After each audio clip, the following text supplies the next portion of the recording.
Hey guys, I'm glad you're able to join me today. Come along with me. I'm going out to give the girls their treats for today.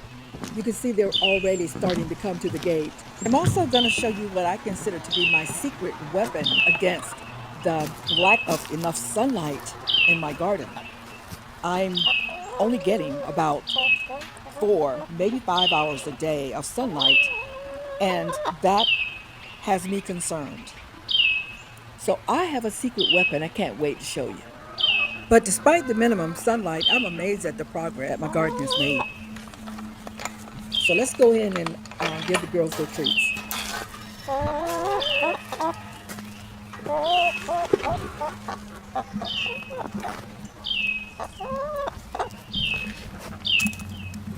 This is Tess. She's usually the first one at the gate. And this is Miranda. She's the sheriff of the bunch. She always has to oversee everything. And then there's Mia and the millefleur that you saw earlier, Lily. This is Josie. Josie is lame. Josie cannot walk. She can only flap about. And she's been like this for at least 3 years, maybe longer. Josie is 8 years old, or she will be next month. But she is still alpha. She is still um, head chicken. They still respect her. I love how they treat her. They are so good to her. They don't try to bully her because of her disability. I think that is just so awesome because if you have chickens, you know how they can be. They can be really cruel to each other, especially when they see a weakness in one of them. But they don't. They want to be around her most of the time. And that's Lily that I was talking about, the millefleur. She's small, but she is a bully. Well, she tries to bully some of them. Some of them won't allow her to, but the ones she can get away with, she will bully.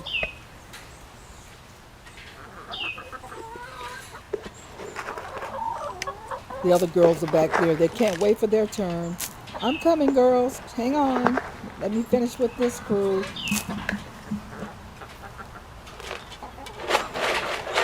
And with these girls, I tell you, I have a problem with them pecking feathers. At least two of them are really bad at it. One of them is a golden comet, and the other one is unfortunately, is my heritage chicken, my um, Buckeye. She's also been picked on. You can see how red her skin is there. I've put some ointment on her, and I want to put a chicken saddle on her, but it's getting so hot. I'm not sure that that's a good idea.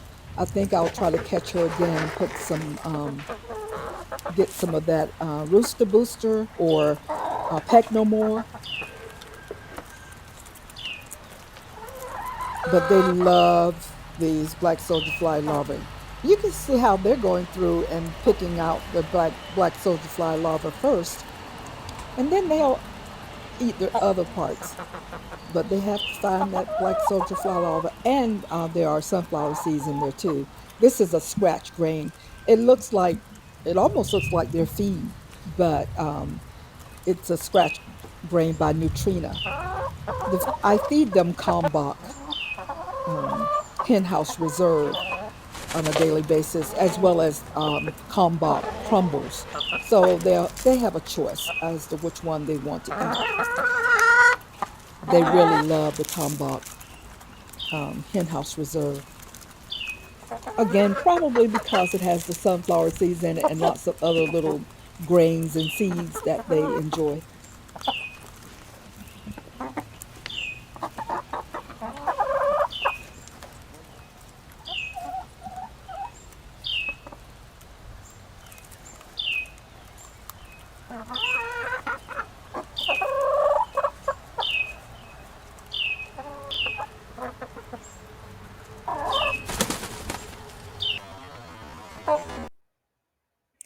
Here you see my resident squirrel, and I mean that literally.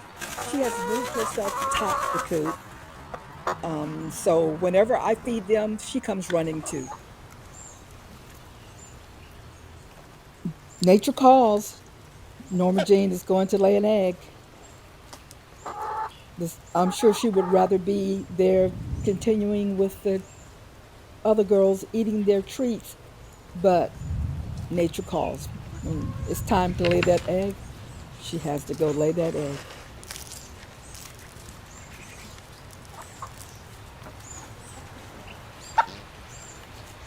I have a little bit of this left. I'm gonna go ahead and put this in front of Josie since she can't get up to go. She can get up and she could um, get to where she's going by flapping about and so forth. But every morning I take Josie out of the coop and put her in front of her food, and every night I put her in the coop again. And but she can get about to get water if she needs water, but I do check on her to make sure that she's okay. And unfortunately, even though she is 8 years old, sometimes she lays an egg. So I have had to learn chicken speak. I've had to learn how to understand what she wants when she squawks at me. Okay, do you want to go lay an egg or do you want to go into the nesting box? So we have this relationship that where we understand each other. Okay, let's go ahead and take a look at the garden. This is it from the outside. And of course, you can see over there the other garden area that I'm basically finished with it. Let's say that I'm about 95% finished with it. See, I even have a door now, and everything is closed in. There's still some little odds and ends where I need to use some zip ties to close things off. And here is soil that I'll be putting in the raised beds. I got the Miracle Grow soil. Actually, it's garden soil. I found it on sale for $2 a bag, and I'm using it to put in the bottom of the raised bed. And I will be putting a third raised bed in there that's a little smaller, a little narrower. So far, I have had minimum insect issues. I am beginning to see some little holes in leaves and so forth, but that's to be expected. I haven't sprayed anything. Potatoes are the first thing that we see when we come in, and I'm noticing that some of them are starting to turn yellow, some of the leaves. So I don't know if that's overwatering, underwatering, or what. But I don't think they're going to last much longer.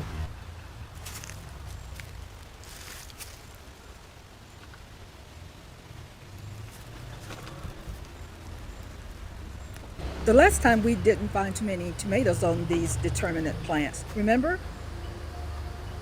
Roma and Container's Choice. And now I'm finding them all over the place. And the flowers are just exploding on here. So I'm pleased about that. I'm thankful for that. But I have a little secret that might be the reason why we're seeing that explosion. Can't wait to show you and get your opinion. I have harvested probably about 8 or 9 cucumbers so far, and I have been enjoying those. But I'm noticing that one of the types of cucumbers that I planted is not producing, so I may end up pulling that out. But I'm gonna let it stay in there for a little while.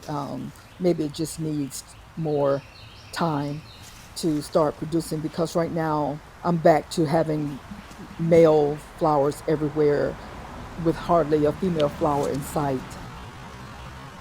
Also, you can see I harvested a bit of that dill because I wanted to use it with my cucumbers. I cut up my cucumbers in a um, quart jar or actually half gallon jar, and put in apple cider vinegar and onions, cut up onions and dill with along with a whole peppercorns, and I keep it in the refrigerator. This is the little secret I was talking about. You know, if grow lights can help inside, why can't I use them at night? So this is a solar light. Comes on at night. I have a light on each end. I would like to put one in the middle, but I'm thinking if I did that, it would they would cancel each other out, you know, because light only comes on. Those lights only come on if there is no light outside. So, or minimum light outside. So I'm afraid to put one in the middle, but I would love to do that. I might just get one and try it and see what happens. But look at all those tomatoes. This is Boxcar Willie, and then down lower there on the other side, those are the Golden Jubilee.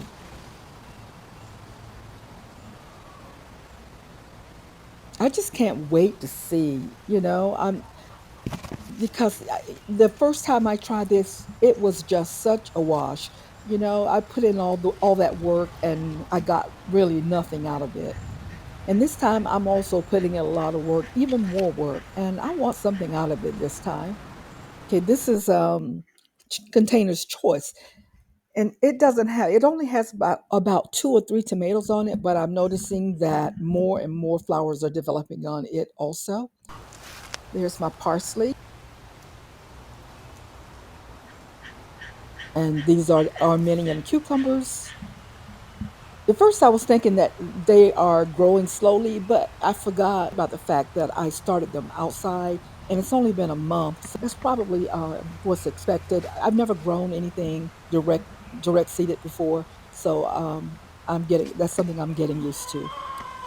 And okra, I cooked my first batch of okra the other day. Oh my gosh, I had pork chops with rice and black beans and okra. It was delicious, delicious. I think my onions are getting to the point too where I'm beginning to see several of them have folded over at the stem, not just laying down, but folding over.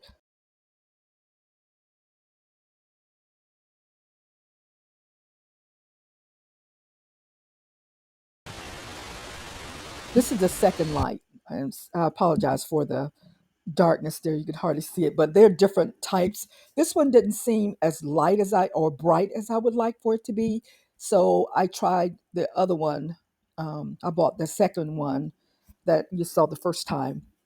I bought it after this one to see if it was brighter. And I think it is, in a sense. I think it is somewhat brighter. But I really think that the progress I'm seeing with those tomatoes and with the okra are really um, really come from using those lights at night. I have to do something. I'm putting in too much work to just let everything go to waste. You know, I just don't want to do that. And here, my girls here just come to check back on them to make sure they're okay. They're content now. They've had their treats.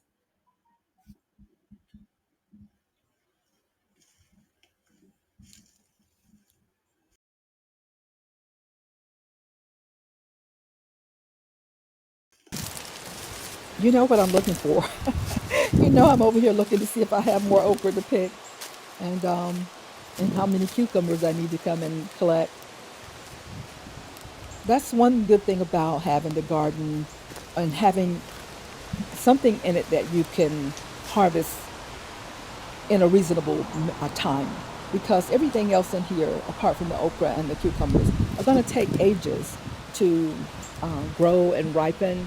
So having something that you can harvest in a relatively short period of time helps you to be more motivated, because the cucumbers were ready in about 55 days. Okra probably similar. um, and I think I would probably have a lot more cucumbers, especially if if I didn't have this cage around them, because one type of cucumber needs to be pollinated, but the other one does not. And also, it could be the fact that I was not able to bring them outside to plant them outside for quite a while because it was just too cold, even in my area, zone 9A. It was just too cold to bring them out. And it was just surprising that our frost, we went 2 weeks past our last frost date as far as cold goes, especially at night. It was dropping to like in the 40s, sometimes even lower than that. And I'm talking about low 40s. And I didn't want to take a chance on losing my seedlings. So I waited.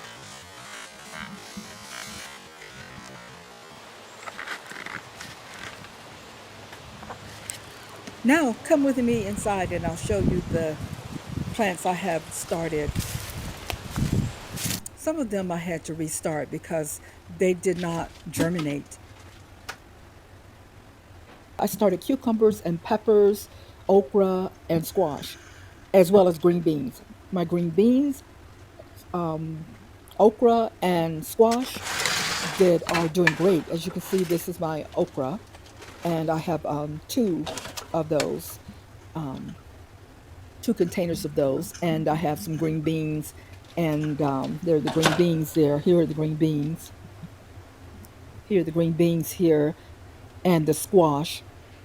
I only did two squash, butternut squash, two plants, and because I don't eat it that much, but I do like it. And then here are the other ones that I had to replant because even though I planted cucumbers and peppers, they did not germinate for some reason. I'm not sure what happened, but it could have been the soil I used because I sort of mixed it myself. So this particular one, I made sure that I put it in high quality soil, and so hopefully they will do much better. I just recently did this, so hopefully I'll have germination soon. Well, that's it, guys. Thank you for coming along with me on my tour. If you enjoyed my video, please like and subscribe to my channel. I just reached the first milestone of 500 subscribers. I'm trying to reach 1,000 subscribers. So if you feel so inclined, it would be great if you would be a part of my community. I would love to have you. Have a great day. Bye.